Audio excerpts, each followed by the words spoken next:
live on Sky News Australia. The Rita Panahi Show. Welcome to the Rita Panahi Show. Coming up tonight, the latest on the race-based referendum. We'll bring you harrowing stories from Israel, including a grandmother whose brutal murder was filmed on her phone and posted on her Facebook page. I'll be speaking to her grandson shortly. Also joining me tonight is Douglas Murray, who has a message for terrorist sympathisers in Australia, and former Police Commissioner Kel Glare on Victoria's youth crime crisis. And as always on a Friday night, we inject a little humour into proceedings with the latest from our favourite satirical cartoon series. And here is an early lefties losing it. The activists masquerading as journalists on the ABC are not coping with the referendum polls. I don't think it's necessarily going to do any good for Peter Dutton if the no case wins in the long term, but it does. I think the political implications is that it will fire up the Conservatives to think that this is the way you run politics, and I think that's a really deeply disturbing sign for the country. Sharp analysis there. Anthony Albanese's referendum failing is bad for Peter Dutton. I'll speak to Nick Cater about that shortly. But first, your vote in tomorrow's referendum is likely to be the most important vote you'll ever cast. The outcome of the race-based referendum is far more consequential than any state or federal election, and I'd argue it's far more important than the Republican referendum we had some 24 years ago. To enshrine racial privilege into our founding document would be a monumental mistake, a massive step backwards with far-reaching consequences. If, and it's still if, the no vote prevails, it would be a proud moment for Australia. It would be a rejection of toxic race politics and attempts to divide us by ethnicity. It would be a rejection of victimhood culture and the bigotry of low expectations. And it would be a triumph of a genuine grassroots campaign against the powerful, wealthy elite. Now, there was some interesting data from yesterday's YouGov poll, which revealed Australians are more likely to vote no if they have read the Uluru Statement from the heart. This YouGov data is backed up by other polls which have shown that when exposed to the arguments of the yes and no camps, voters were more likely to back the no case. So much for Ray Martin's asinine dinosaurs and dickheads commentary. The evidence suggests those who have done their homework are more likely to vote no. And it's not surprising. The Prime Minister's claims that the Uluru Statement is a generous, gracious and optimistic invitation to all Australians, well, it's simply not true. As Australia's greatest historian, Geoffrey Blaney, wrote, the document is vulnerable. It condemns Australian people for misdeeds that never happened. He also went on to say the Uluru Statement is militant. It offers no sentence of respect or gratitude to the Australian people. Now, though the polls show that the voice will be defeated comprehensively, it's important not to be complacent. The yes camp is not only cashed up like no other political campaign has ever been in this country, but it's also indulging in dirty tactics, including misleading information about crosses and ticks and deliberately copying the colours of the Australian Electoral Commission for their election posters. The AEC has admonished the campaign, but the damage is done. This referendum has been enormously divisive, but we should seize the opportunity to pursue real, meaningful change, starting with a thorough investigation into the billions squandered every year. The first step is to bring a measure of accountability to the existing bodies that have delivered such poor outcomes. Here to discuss this week's top stories is the Menzies Institute, Nick Cater. Nick, let's start with the boss of the Australian Electoral Commission saying that he has some regrets with how the Voice referendum has been organised. Do you have any regrets about some of this messaging? We have regrets in life, Ben, all the time. I know you do too, but if we had our time again, perhaps that might be rephrased slightly.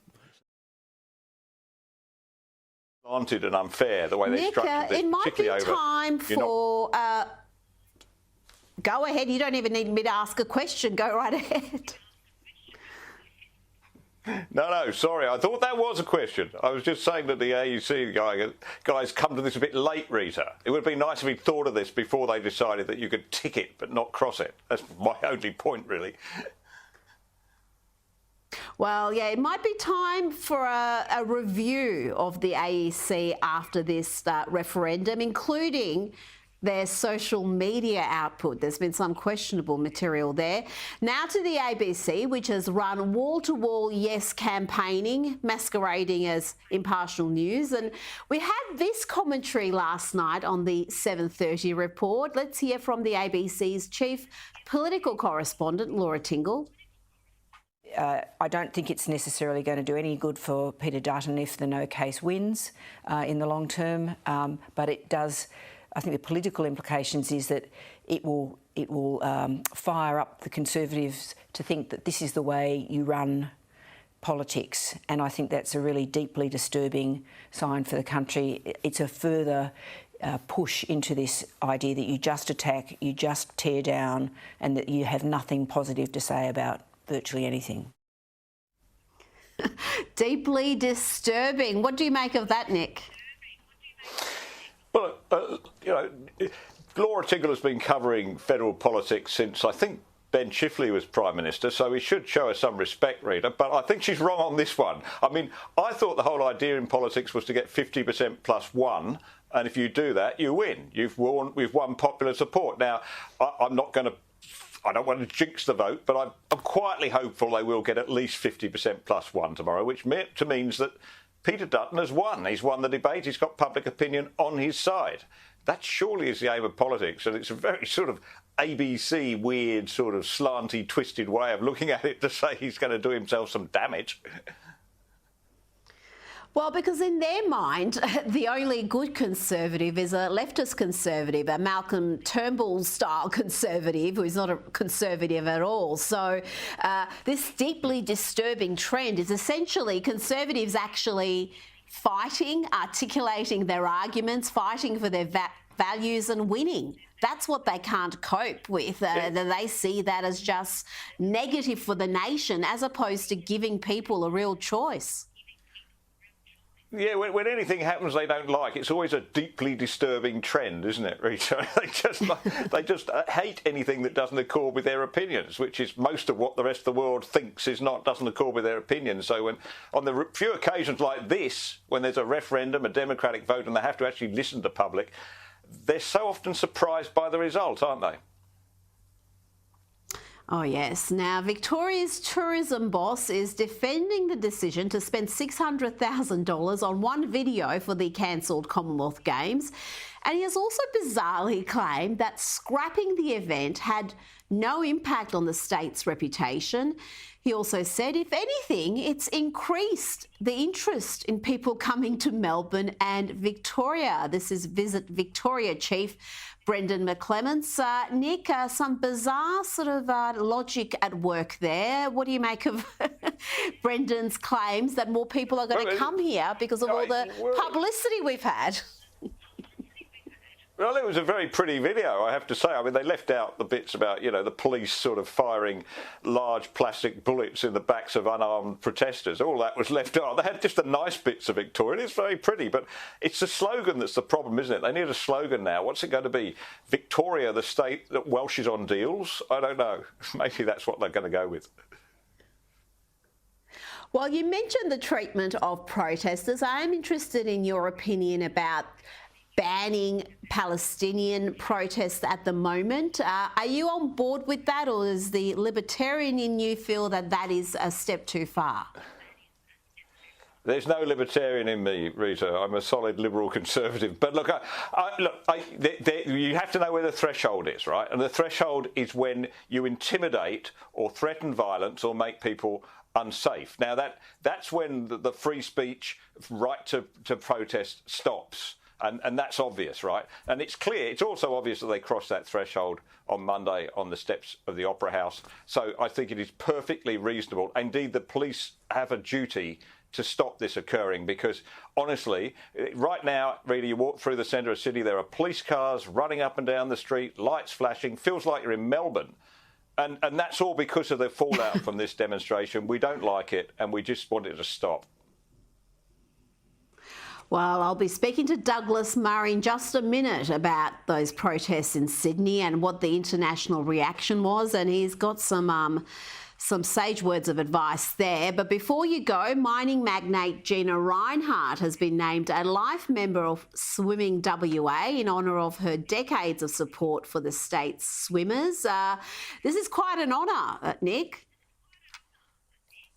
Yeah, look, I'm not surprised, Rita. I mean, one, she is an enormously generous philanthropist, as you and I know. But more than that, she spent most of her life swimming against the lefty tide, you know, so she's got pretty good at least one type of swimming. She could probably get us a gold in the Olympics if there was a swimming against the tide, political tide event, by the way. Nick Cater, thank you so much for your time. Thanks, Rita. As we do every week, it's time to speak to the author of groundbreaking works, international bestsellers, including The War on the West, The Strange Death of Europe, and The Madness of Crowds. Douglas Murray, let's start in Sydney, where Jews were told to stay away from our most famous landmark this week as Palestinians chanted, "Gas the Jews."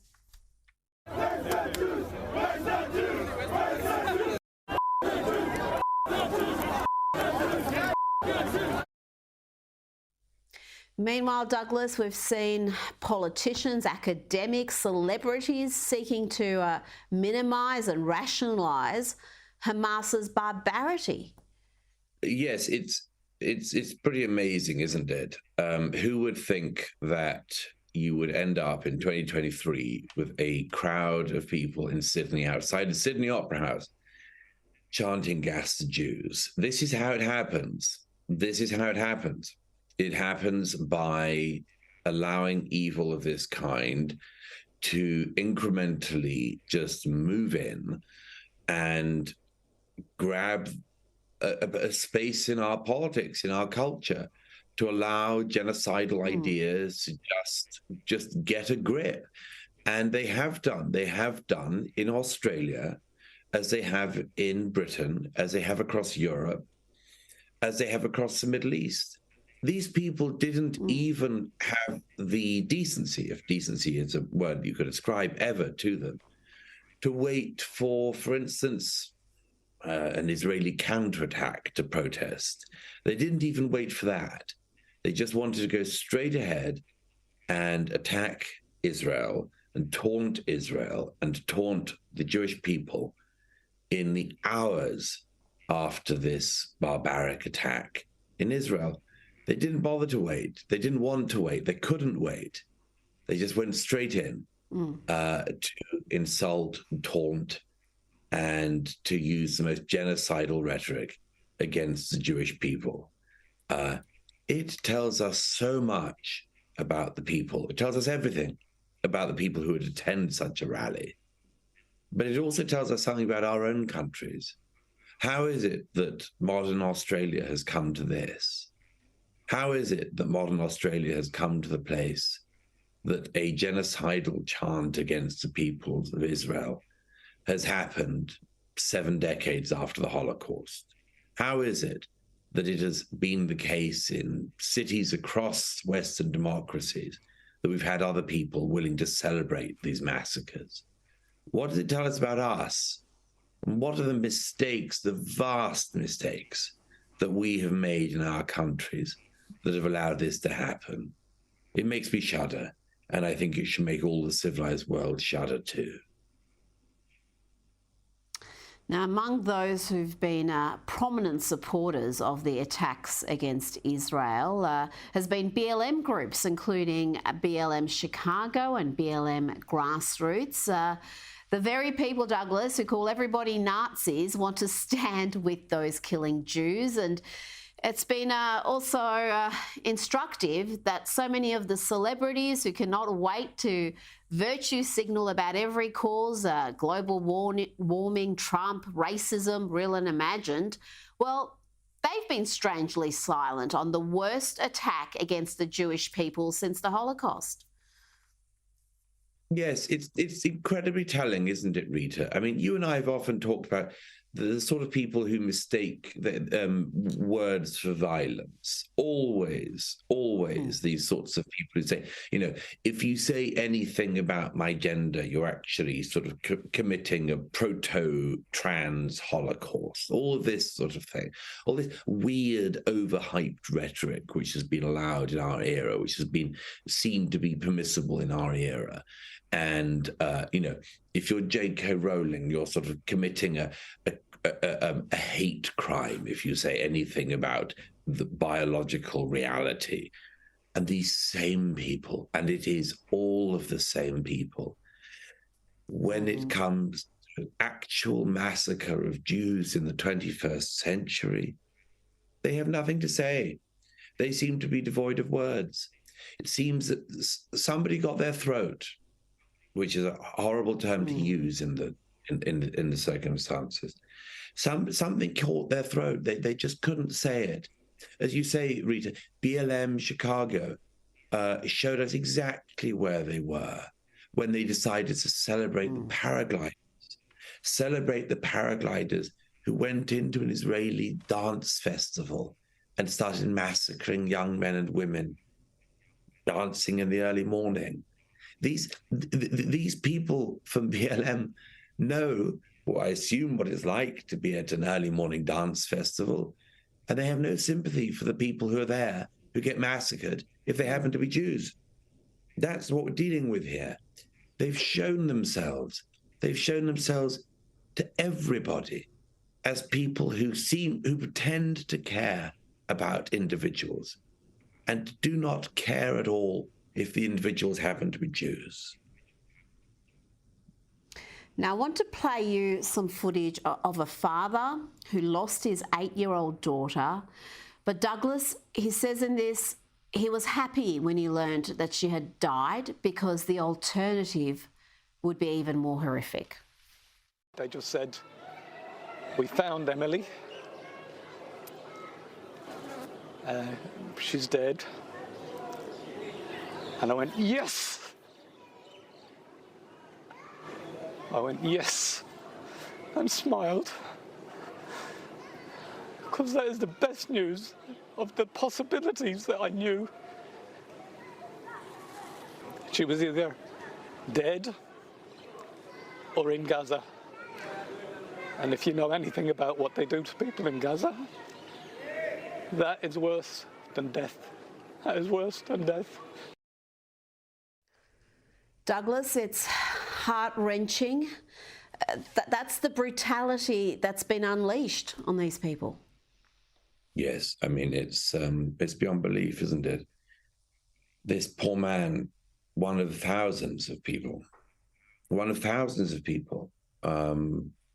across the world, people in Israel, people from, I think that gentleman's from Ireland. They could be from almost anywhere. People who had a dream of living in Israel, who had relatives, children, and who the civilized world seems to have abandoned in recent years. And the idea that such a person could sit in 2023 and say that they dreamt of their child being dead rather than being in Gaza is something that is unimaginable. I mean, it's truly an indictment of our age that this could happen, that such a statement could be said. It could have been said at any point in the last 3,000 years, but our age thought that we were better than this. Our age thought we were past this. Our age thought we were past the era where a father would say, "I'd rather my child was dead than in Gaza." But we aren't past that stage. We aren't. our age allowed this to happen. And I think that aside from the mourning and much more, we should ask ourselves how in societies like Australia, modern America, modern Britain, and elsewhere, we had societies in which terrorism was glorified at the same time that speech was vilified, but that terrorism was glorified to the extent that you would have a father, a Jewish father, say, "I'd rather my child was dead than in Gaza." It's horrific. Finally, Douglas, you wrote a superb piece in The Spectator.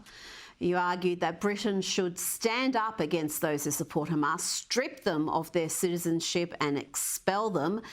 You've been warning about this for some time. In The Strange Death of Europe, you called it a continent and a culture caught in the act of suicide. Are people going to finally listen to what you've been warning about for some years now? You know, I wish I could say with any confidence that they would, Rita. But it's just beyond belief. There are so many warning signs that we've been given in our countries. And there have been so many excuses that have been given. So many excuses that have been given in our own time, in each of our countries, by politicians, by leftist journalists and others who say, "Oh, no, don't pay any attention to this. This is just a fringe," or they don't really mean it. Or when Hamas says this genocidal rhetoric about the Jews, it's just part of their negotiating tactics and much more. We've seen this week that they mean it. I've argued for years, if somebody says they want to annihilate you, believe them. If somebody says they want to annihilate the Jewish people, believe them. I don't doubt that in the days and weeks ahead, there will be many people who will say,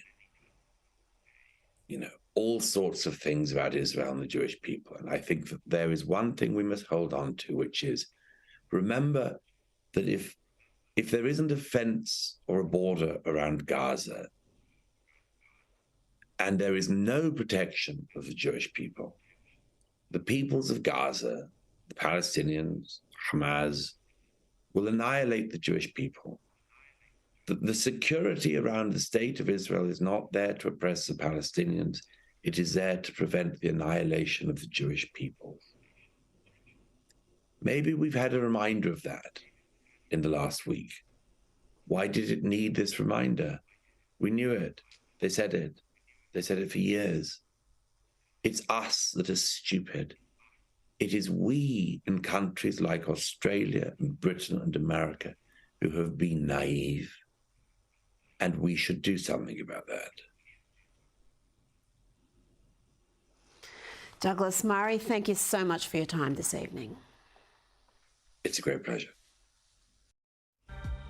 Still to come, a man shares his horror of watching Hamas terrorists kill his grandmother on Facebook. That's after this.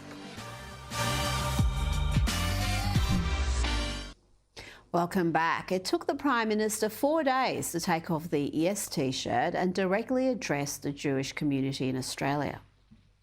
Tolerance is a bad word, I think, because it implies just, okay, we can tolerate you. Much more than that. What we need is understanding and embracing.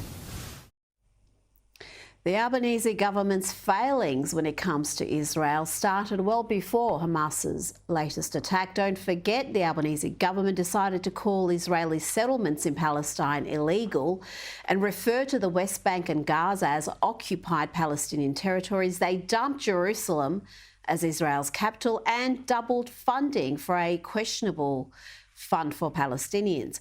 Joining me now is Philip Thompson, Shadow Assistant Minister for Defence. Philip, have we heard from the Energy Minister, Chris Bowen, or Employment Minister, Tony Burke? Have they condemned Hamas and the attacks against Israel? It's an absolute failure that we have ministers that haven't addressed and condemned a terrorist attack. You know what, Rita, I don't think that's far enough. It's an absolute disgrace that we have leaders of this country not stand up and call out a terrorist attack. We've got Anthony Albanese too slow to act, not linking in with his ministry. They're out there gallivanting around the country. There has been an Australian killed. And we don't have the ministers, the leadership of Australia condemning this terrorist attack. It is an absolute disgrace, and they should hang their heads in shame, and they should get out of the big office in Canberra and get back out to listening to the people on the street. Why do you think there has been this response from some ministers, some MPs? Are they afraid of a backlash? Are they dependent on certain segments of the population for votes? I mean, what is motivating their behaviour? Well, I think firstly that they're cowards, and if you stand for nothing, you'll fall for everything. And if you can't even condemn a terrorist attack, what can you condemn? What will they stand up and fight against? If maybe just the Liberal Party. But no one is saying that every Palestinian person is a terrorist. No one's saying that at all. What we're saying is Hamas, which is a registered terrorist organisation that had bipartisan support, has committed an act of terror, have killed innocent people, innocent children, innocent women at a rave or at the dance or whether in the street. We have fathers praying that their child is dead rather than be taken by Hamas into Gaza. And we can't have members of parliament or the ministry or even really the Prime Minister come out with strong words or even form or get his National Security Committee to meet to discuss this. I don't know what their issue is. I don't know what their problem is, but I would say to them that they are acting like cowards and they need to stand up. You want to be a leader in this nation, this is the time to stand up. Now, what would you like to see them do beyond some strong statements? Is there something concrete they can do to reaffirm their support for Israel? Well, we haven't seen any discussion or anything from the Prime Minister, any ministers around some of the disgraceful protests that have happened here in Australia, where we saw a group of people yelling out, "Gas the Jews." That is disgraceful. We haven't seen the Prime Minister call the Premier to stop these protests from happening. It's taken many days for the Prime Minister to even organise a couple of planes to go pick up Australians, and that won't even come close to filling the number. I want to know what the discussion has been with our United States friends as well as the United Kingdom. We want to sit at the big boy table and be an AUKUS and say we were going to be a world leader. Well, this is the time to do world leader stuff. This is the time where a Prime Minister needs to stand up and be counted.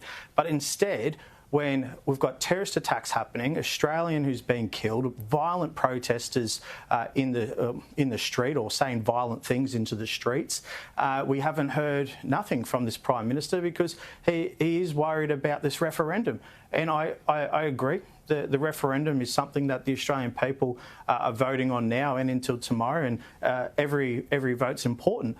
But you want to sit at the table, you want to be a world leader, show up, because right now, him and his ministry are failing.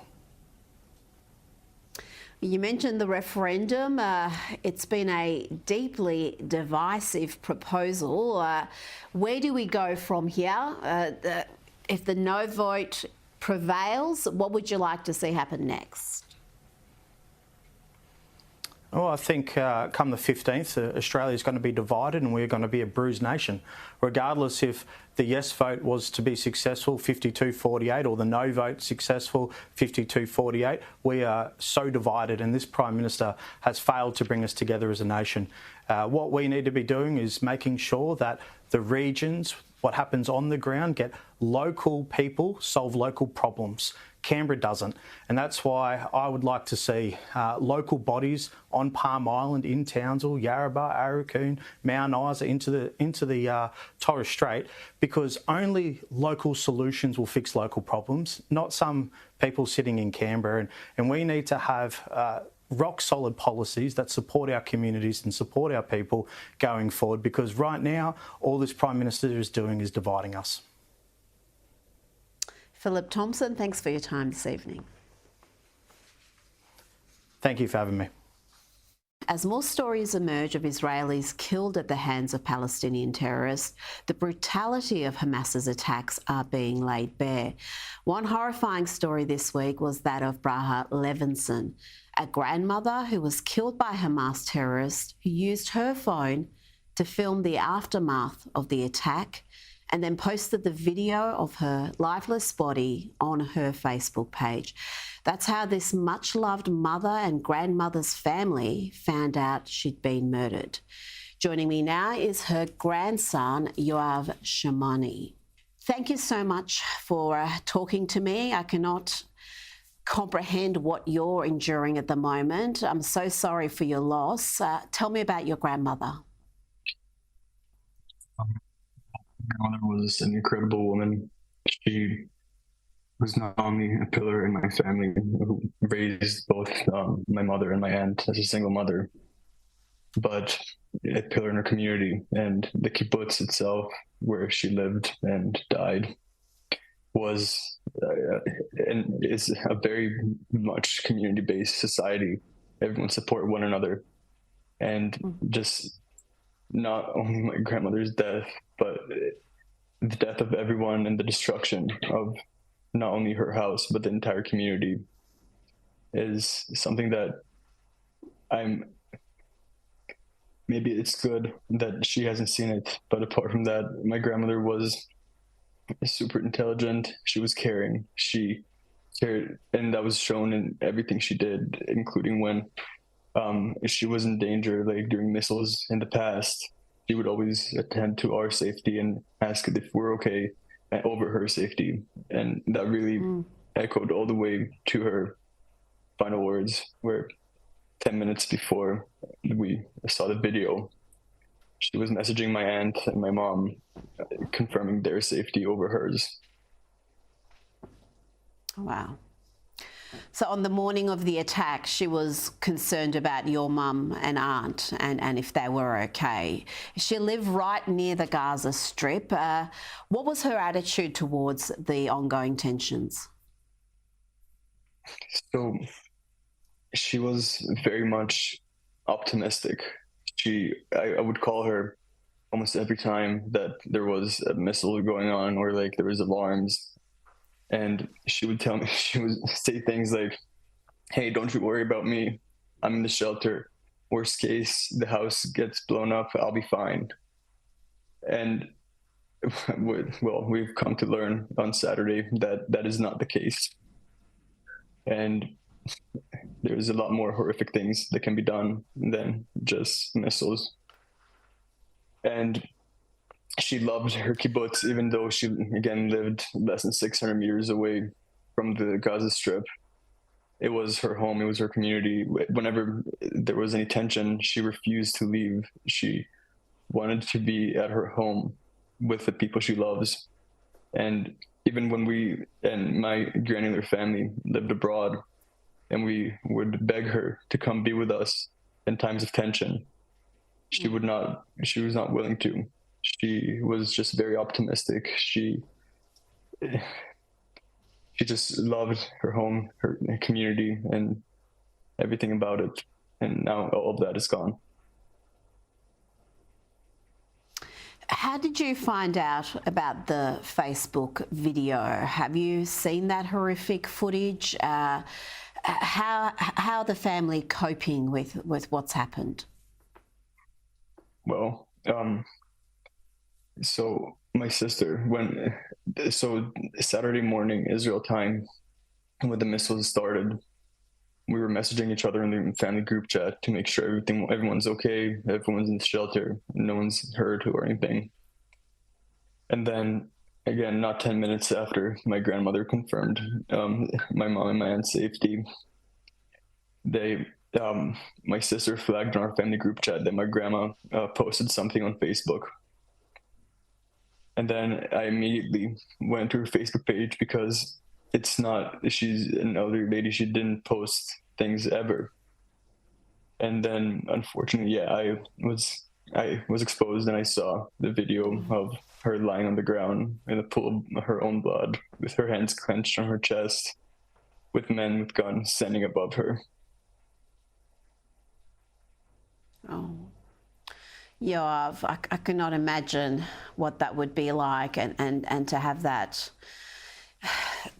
vision in your brain, and it must just be harrowing. Our thoughts are with you. Our thoughts are with your family, and may your grandmother's memory be a blessing. Thank you so much for your time tonight. Thank you. Still to come, 3 teenagers accused of abducting and beating a Melbourne schoolboy are facing more disturbing allegations. Plus, have police apologised to the Jewish man they arrested for holding an Israeli flag? He'll join me next. Welcome back. The 3 teenagers accused of abducting a schoolboy in Melbourne's Glen Huntly last month allegedly attacked multiple other students before beating 14-year-old Benjamin so badly his injuries are being described as life-altering. For more, let's bring in former Chief Commissioner of Victoria Police, Kel Glegg. Kel, we've learnt a teenage boy charged over this horror abduction has been granted bail. He was already on bail when he allegedly committed this horrifically violent crime. He's facing more than 70 charges, and yet he's granted bail again, Kel. Rita, it's just an example of what's wrong with the criminal justice system, and particularly the juvenile criminal justice system. 8.5 years ago, I was raising this issue of juvenile crime, as were my colleagues at the Community Advocacy Alliance. We're saying that these issues need to be addressed. The government of the day and the Chief Commissioner of the day kept saying, no, there's no problem, there's no problem, there's no problem, until finally they were forced to admit that there is a problem.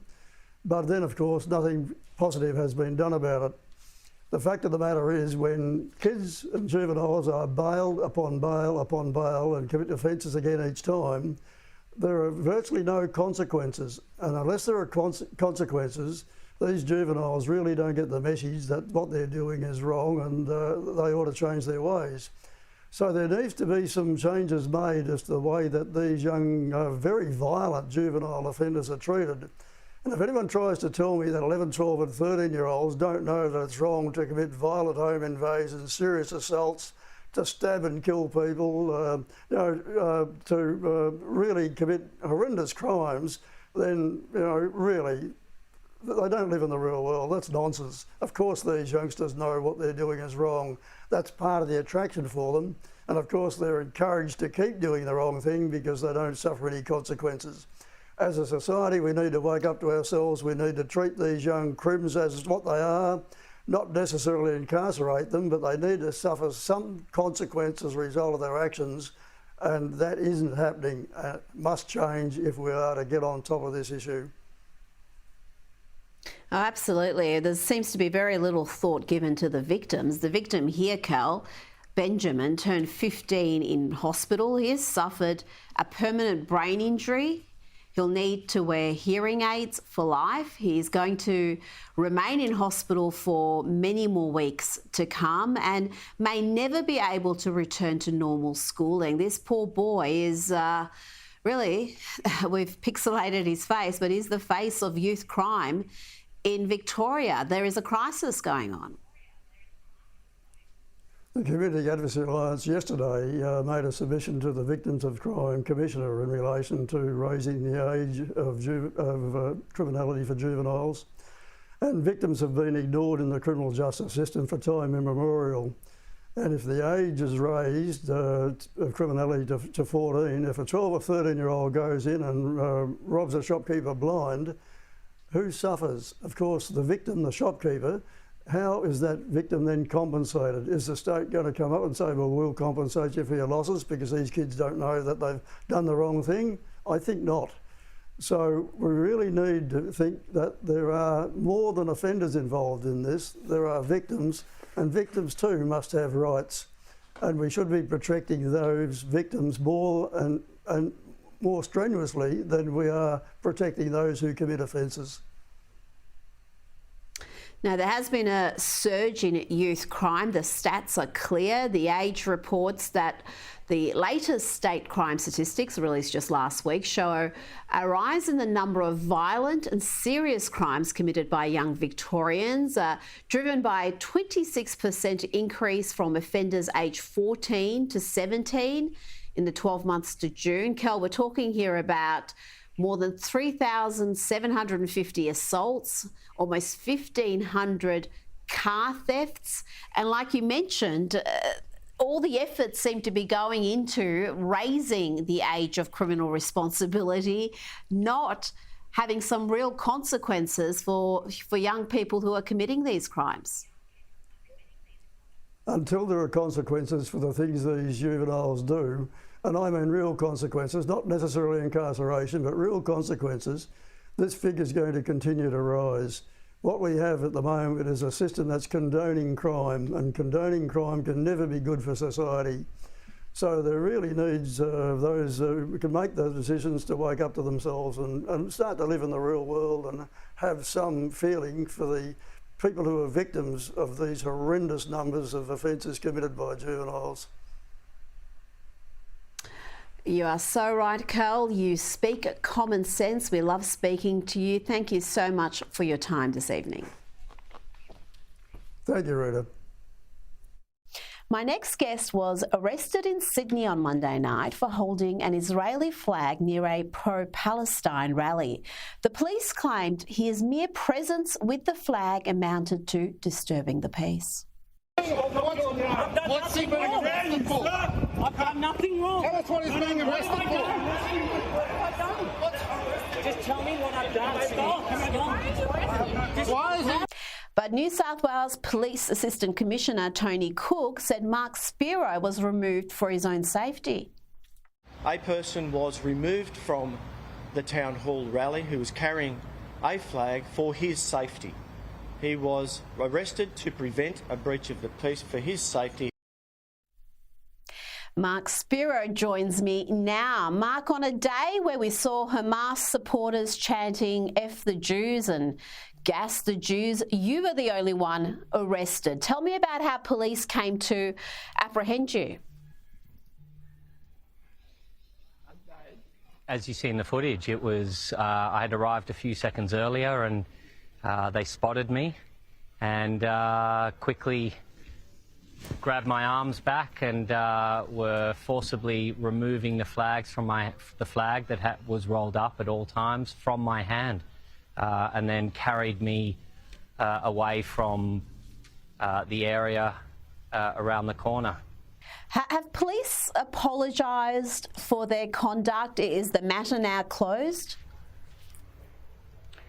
I haven't heard anything from the New South Wales Police, nor in fact from the Minister of Police, who was asked yesterday in Parliament if she would apologise to me. I was sitting in the gallery and she continually declined.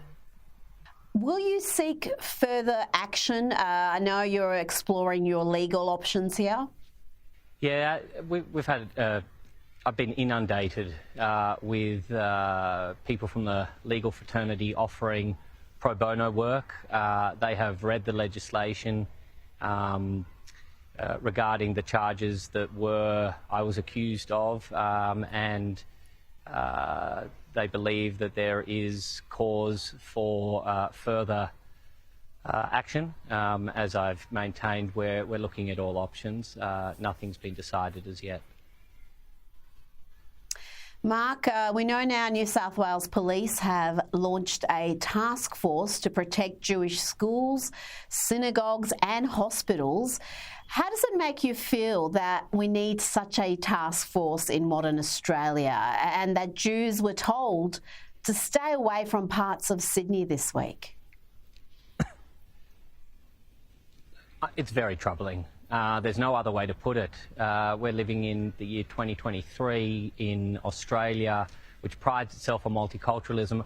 Rita, I was actually surprised at how the Minister of Police referred to the Jewish community in recent notes published in the public domain as you people.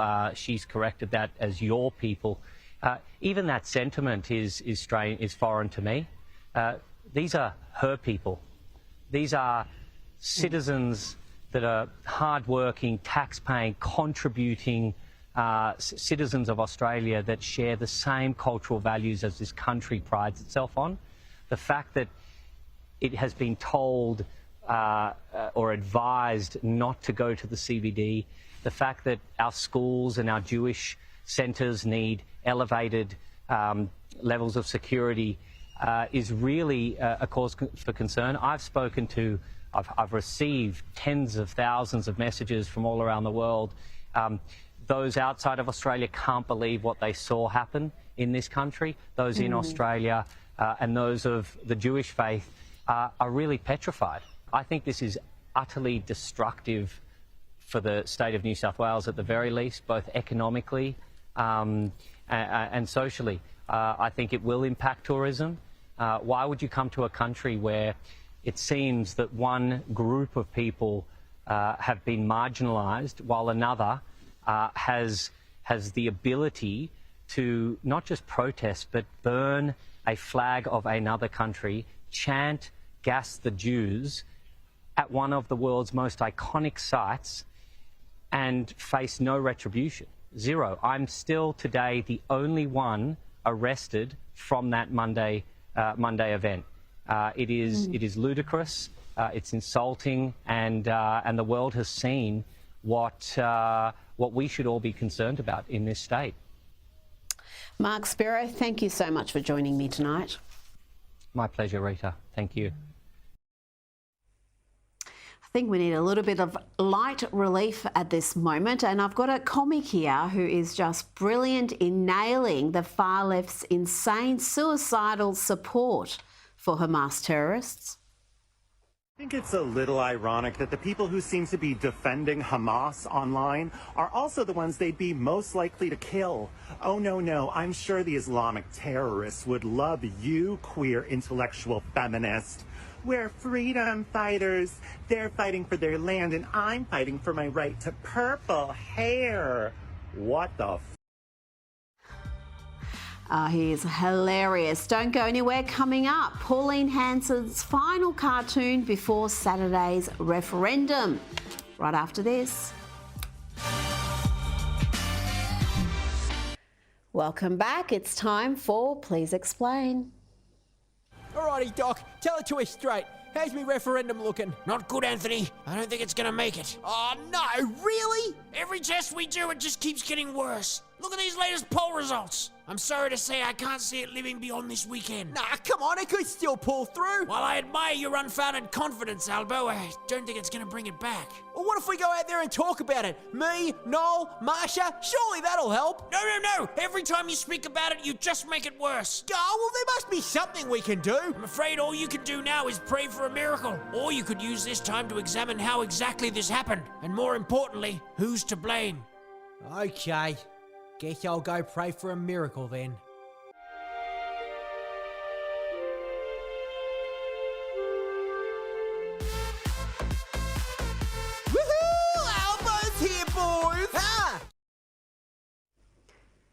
That's it from me tonight. I'll see you Sunday morning for a special edition of Outsiders. It's going to be post-referendum. You won't want to miss that.